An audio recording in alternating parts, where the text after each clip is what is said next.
Hello, everybody. Welcome back to Music Meltdown. It is the album of the year series. We are in 1991, one of the crazier years in all of music, because Nirvana showed up and beat the shit out of Bret Michaels or something.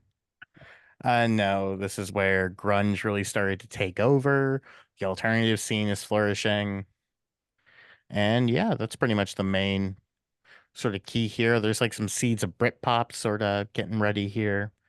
But yeah, not really much more to say. If you've been a music fan for more than like 10 minutes, you know how big of a deal 91 is. Rich, anything to comment on about 91? Um, really all the 90s, except 96 may be the weakest year, but most of the 90s are really loaded. There's tons of albums that I love that are not getting close to my list. And as for 1991 itself, I thought it was a good year. I got my shit together and went to college. I didn't graduate college, but I went.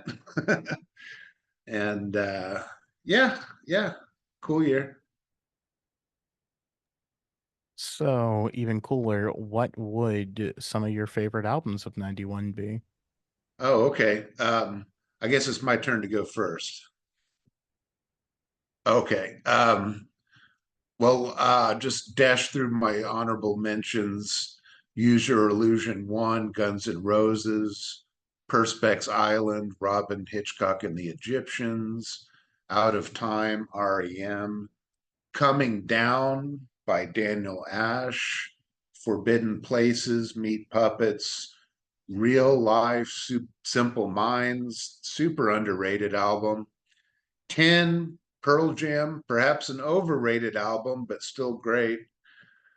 And my top five, I've got for number five, The Real Ramona, Throwing Muses. It's a totally legitimate choice for the best album. The magic between Tanya Donnelly and Kristen Hirsch is at a peak here. Just fantastic alternative rock. Number four is Loveless by My Bloody Valentine. The ultimate shoegaze album. The guitar textures are otherworldly. Nothing quite like this one. Number three, I've got Octung Baby by U2. This was such a dramatic change from the American influence music they were playing on Rattle and Hum. One of the boldest reinventions ever in rock. All killer, no filler. My number two is Nevermind by Nirvana. When I first heard Smells Like Teen Spirit, I thought it sounded bad. I wasn't ready for it, but I soon grew to love it. Not much needs to be said about this album. It's fucking Nevermind. Number one. My number one is Blood Sugar Sex Magic by the Red Hot Chili Peppers. Maybe still the best Chili's album. Funk rock doesn't get much better than this. Enough said. Funk rock doesn't get much better than Give Funk It rock. Away, Give It Away. Funk rock, Yeah, yes. Doesn't get much better than Anthony Kiedis's gibberish over top of a coked up bass line from Flea. Absolutely. There you go, boss. Whatever I floats your love it. boat. I love it. I Make fun of it all you want. I think it's great. will do, my friend. Will do. Anyways, on to my top five, or my honorable mentions first. Um, Nevermind. Enough said. It's Nevermind. Uh, a shared honorable mention, and I believe this was actually my favorite record of his, is Perspex Island by Robin Hitchcock. And my final honorable mention here is going to be Laughing Stock by Talk Talk. And because I'm an asshole, it's not the only mention of post rock in my top five. So Next up at number five for me, I'm going Octung Baby by U2.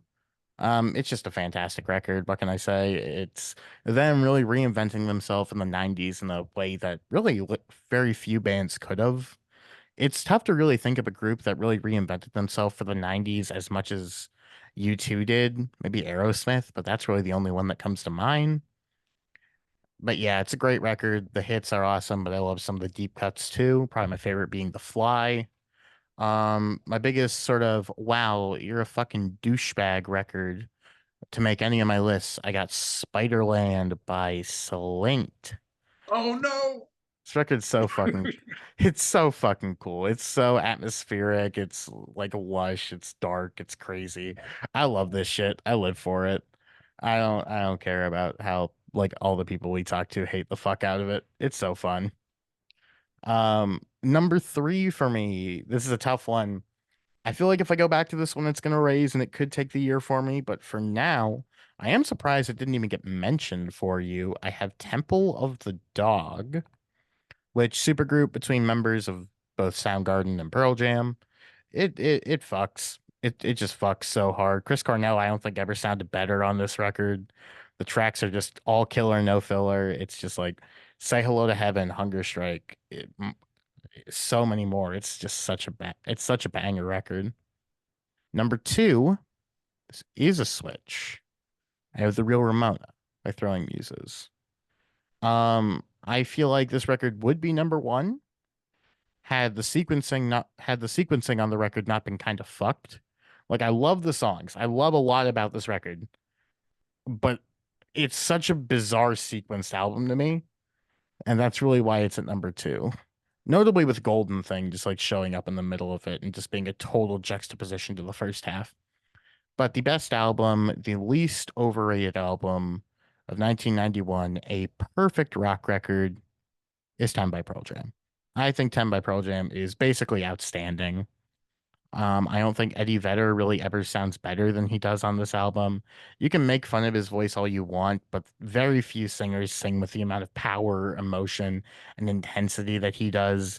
The songs here are just outstanding. It says a lot that the hits from here get played over and over again. Pearl Jam really could have called it quits here, and they would have been viewed as one of the greatest rock bands of the 90s still after just 10. And yeah, I think they also have verses, they have Vitology. I just don't understand why people wouldn't like Pearl Jam to the degree that other grunge bands are liked.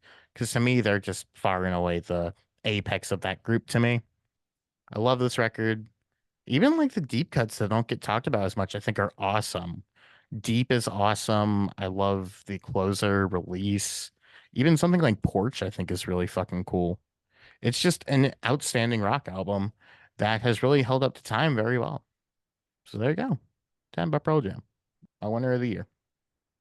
Excellent. Yeah, you won't you won't catch me making fun of Eddie Vedder. I think he's great. Um, I mean, I'll make fun of some Eddie some Vedder. people think he sounds too macho, I guess, but that's their own personal hang up.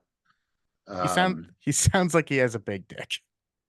But yeah, Jesus. there's just so many great albums that I haven't even mentioned. It's just pretty wild.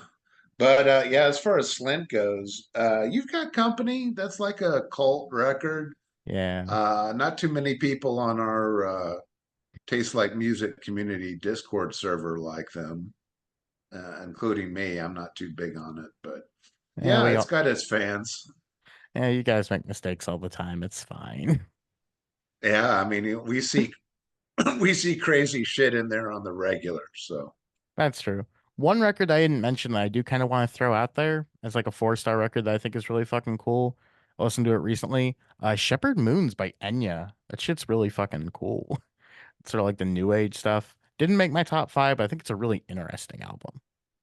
So yeah, I love India, and of course, as a massage therapist, India gets used in my realm all the time. it's got to be there.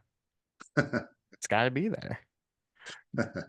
But yes, any closing remarks, or do you think that we got it down pat to a science there?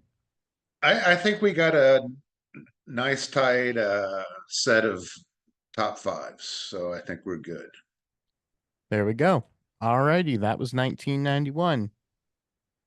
Bye.